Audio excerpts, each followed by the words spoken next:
Mana shu gaylar aka, ism familiyangizni aytib o'ring. Ism familiyangizni aytib o'ring, men sizga so'rayapman. Xizmat guvohnomangizni ko'rsating. Bo'ldi.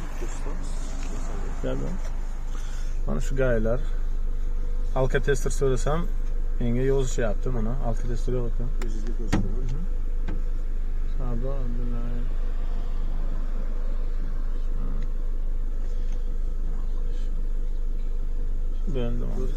Bo'ldi. Aka, menga qog'oz protokolga tuzib bering.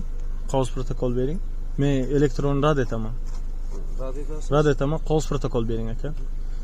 Alkatester bormi yo'qmi aka? Alkatester so'radingiz-ku pufla deb.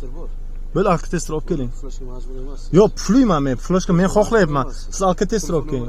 Aytmayman, alkatester olib keling. Yo'q, men alkatester so'rayapman sizdan. Qo'l qo'yib berasizmi? Yo'q, alkatester. Yaxshi. Huquq va majburiyatlaringizni tanishtiraman. Alkatester berasizmi yo'qmi? Fuqaro sifatida haqqimni talab qilsam bo'ladimi? Sizga yana aytyapman. Hurmatli fuqaro. Yaxshi. Haydovchi. Yaxshi. Men sizga O'zbekiston Respublikasi Ma'muriy javobgarlik to'g'risida 294-modda bilan huquq va erkinliklarni tushuntiraman. Eshitaman sizni. Mana eshiting. Hurmatli fuqaro, bayonnoma rasmiylashtirish davrida muloqot mazkur qurilma orqali yozib olinayotganligi haqida ogohlantiraman.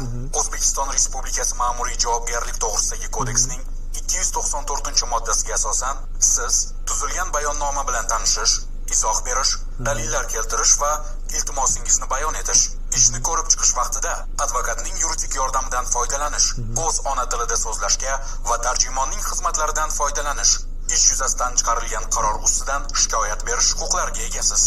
Huquqlaringizni tushuntirganimni inobatga olgan holda ma'muriy bayonnomaga imzo qo'yib berishingizni so'rayman. Qog'oz protokol tuzing aka. Bo'ldimi? Shuni? Qog'oz protokol, tamom. Aka, Qog'oz protokol tuzing, bo'ldi men. elektron Meni yo'q, men vaqtimni olmang. Qog'oz protokol tuzing aka. Yaxshi. Men ma'muriy bayonnoma rasmiylashtiraman. Meni xatti-harakatimga norozi bo'lsangiz, yuqori turuvchi organlarga. Bo'ldi. Siz yozsangiz yozavering, men qo'l qo'ymayman aka. Yaxshi. Siz yozavering. Nima ish qilasiz? Nima ish qilishim ikkinchi darajali masala. Aka, siz yozib bering menga, siz menga yozib bering.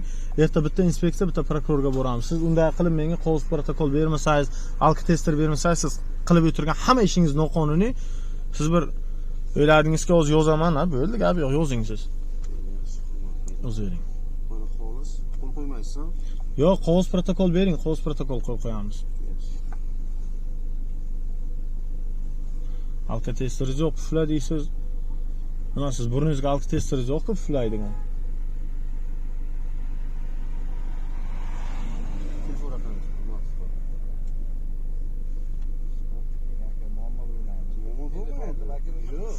Aka, ertaga inspeksiyaga boramiz. Aka, erta inspeksiya prokurorga borasiz. Yo'q, qarang aka. Aka, men alkatester so'rayapman bu odamdan. Alkatester bo'lish kerak. Siz qanday guvoh bo'lasiz? Alkatester yo'q xodimga. Mana aka, xo'lang guvoh bo'ling, xo'lang. Erta men inspeksiya prokurorga sizda ham yozaman aka, gap siz mana. Siz menga alkatester bering, o'rtoq inspektor. Siz inspektormisiz? Siz ichki ishlar xodimi ekansiz. Alkatester bering. Shart emas.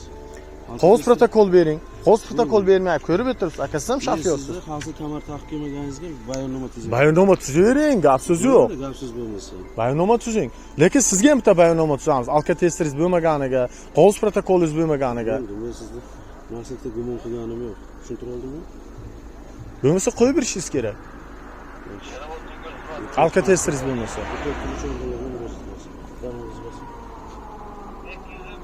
Ana noqonuniy tartibda menga narsa deb bayonnoma tuzyapti mana gaylar.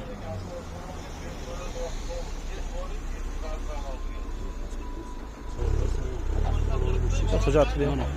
Bo'ldi, gap yo'q. Aka, ertaga prokuror bilan inspeksiyaga boramiz. Qilgan noqonuniy xatti-harakatlaringizni bilib o'tiribsiz, lekin men yozdim deyapsiz.